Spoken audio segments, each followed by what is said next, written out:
Hola y bienvenidos a la comunidad del nuevo Framework en Ingeniería. Si están aquí es porque comparten nuestra visión: dominar las bases de la ingeniería para liderar la innovación con inteligencia artificial. En esta sesión del curso de electrónica vamos a abordar uno de los fenómenos más fundamentales y a menudo más frustrantes del diseño de hardware: las reflexiones y la necesidad de las terminaciones. Vamos a sumergirnos en lo que sucede cuando una señal digital sale de un chip y se aventura en el mundo salvaje de una placa de circuito impreso. No es un viaje tan simple como parece. Piensen en una señal viajando por una pista de cobre como un grito en un cañón. Si el cañón es muy corto, apenas notarán el eco. Pero si el cañón es largo, gritan hola y unos segundos después el eco vuelve hola. En el mundo digital ese eco se llama reflexión, y si llega en el momento equivocado, puede corromper completamente el siguiente dato que intentamos enviar. La señal original se superpone con su propio eco distorsionado, creando un caos llamado ringing o zumbido, que puede hacer que un 1 parezca un 0 o viceversa. La pregunta clave es: ¿cuándo un simple trozo de cobre en nuestra placa se convierte en un cañón lo suficientemente largo como para que nos preocupemos por los ecos? ¿Cuándo una pista se convierte en lo que llamamos una línea de transmisión? La regla de oro, la intuición fundamental que deben llevarse de esta clase es esta: nos empezamos a preocupar cuando el tiempo de subida de la señal es menor que el doble del tiempo que tarda la señal en viajar de un extremo a otro de la pista. El tiempo de subida es lo rápido que la señal pasa de 0 a 1. El tiempo de viaje lo llamamos tiempo de vuelo. Imaginen de nuevo el cañón. Si gritan un ¡ey! Muy largo y lento, un tiempo de subida lento, su propia voz se solapará con el eco que regresa y el efecto se amortiguará, se disipará. Pero si dan un grito corto y agudo, un ¡ey! Un tiempo de subida rápido, el eco que vuelve será nítido y claro, un problema definido. Aquí está la gran trampa para los principiantes. A menudo pensamos que solo las señales de alta frecuencia, de cientos de megahercios o gigahercios, necesitan este tratamiento especial, pero eso es un error. Podríamos tener una señal que cambia de estado muy lentamente, digamos a 10 megahercios. Un bit dura 100 nanosegundos, parece una eternidad. Pero si el chip que la genera está diseñado para interfaces de alta velocidad como la memoria DDR, puede que sus búferes de salida sean increíblemente rápidos. La señal puede pasar de 0 a 1 en menos de un nanosegundo. Ese es un grito muy agudo en nuestro cañón. Y si esa pista es larga, como en un cable de 1 metro que conecta dos placas, el eco llegará mucho después, digamos en 20 o 40 nanosegundos, justo en medio de nuestro bit, causando estragos. Entonces, ¿qué hacemos? Si no podemos evitar el eco, tenemos que absorberlo. Tenemos que poner paredes de material fonoabsorbente al final del cañón. En electrónica, esas paredes son las resistencias de terminación. Su trabajo es tener una impedancia que coincide exactamente con la de la línea de transmisión, para absorber la energía de la señal cuando llega al final, evitando que rebote. La clave aquí es que para que esto funcione, la propia pista de cobre debe tener una impedancia controlada y constante, normalmente 50 ohmios para señales de un solo extremo. Afortunadamente, por encima de unos 10 MHz, que es donde empezamos a necesitar terminaciones, también es cuando podemos diseñar pistas con impedancia controlada de forma refiable. Ahora, el gran dilema. Las terminaciones funcionan absorbiendo energía, lo que significa que consumen corriente. Y aquí nos topamos con una dura realidad física: la capacidad del buffer de salida del chip. Las interfaces más antiguas, como CMOS de 3.3 volts o TTL de 5 volts, no fueron diseñadas para entregar mucha corriente. Si intentáramos poner una terminación estándar de 50 ohmios en una línea de 3.3 volts, la ley de Ohm nos dice que el buffer tendría que suministrar casi 70.000 amperios. La mayoría de chips no pueden hacer eso. Su nivel de voltaje se desplomaría y la señal sería irreconocible.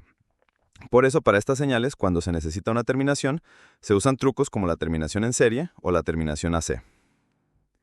Y esto los lleva a un recorrido por nuestro arsenal de terminaciones. Hay varias topologías, cada una con sus ventajas y desventajas. En primer lugar, tenemos la terminación en serie. Es la más simple. Colocamos una pequeña resistencia justo a la salida del chip transmisor. Su valor, sumado a la impedancia de salida del propio buffer, debe igualar la impedancia de la línea. Piensen en ello como un amortiguador. Cuando la señal sale, esta resistencia absorbe la mitad de su energía.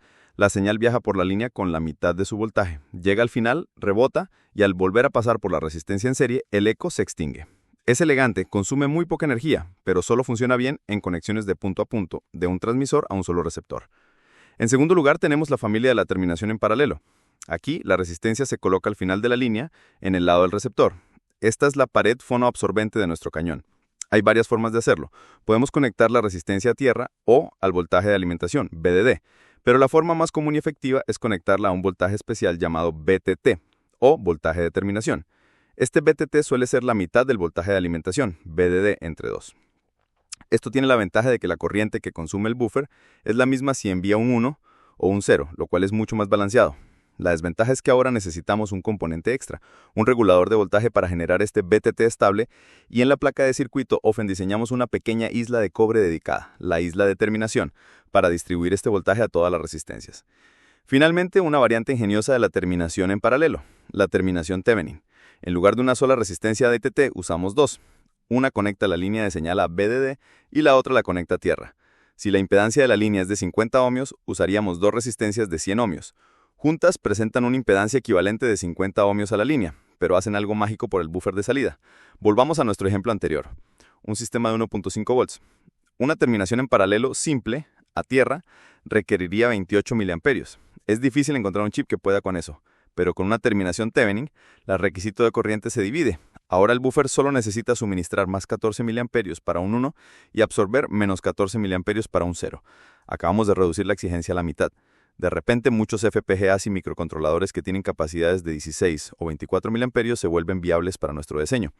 El precio a pagar es que la terminación Thevenin consume energía constantemente, aun cuando la señal no cambia, porque siempre hay un camino de corriente de VDD a tierra. Es, como siempre en ingeniería, un compromiso. Y no olvidemos los casos especiales. Las señales diferenciales, de las que hablamos en la clase anterior, casi siempre necesitan terminación. Normalmente una resistencia de 100 o 120 ohmios conectada entre las dos líneas del par, en el receptor.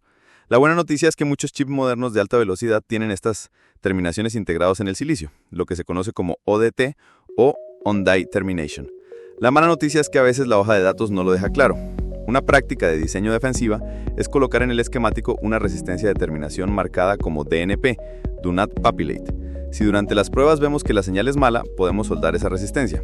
Si el chip ya la tenía integrada, simplemente la dejamos sin montar. En resumen, hoy hemos visto que las pistas de nuestras placas de circuito no son cables ideales, sino líneas de transmisión con su propia física. Hemos aprendido la regla de oro que relaciona el tiempo de subida de la señal y el tiempo de vuelo para saber cuándo debemos preocuparnos por las reflexiones. Y hemos explorado el abanico de soluciones, las terminaciones, desde la simple terminación en serie hasta la ingeniosa Thevenin, analizando siempre el compromiso fundamental entre la integridad de la señal y la capacidad de corriente de nuestros componentes. Dominar estos conceptos es lo que permite que nuestros diseños pasen del papel a un producto real, robusto y refiable, capaz de manejar las velocidades vertiginosas que requiere el hardware que da soporte a la inteligencia artificial. Nos vemos en la siguiente clase.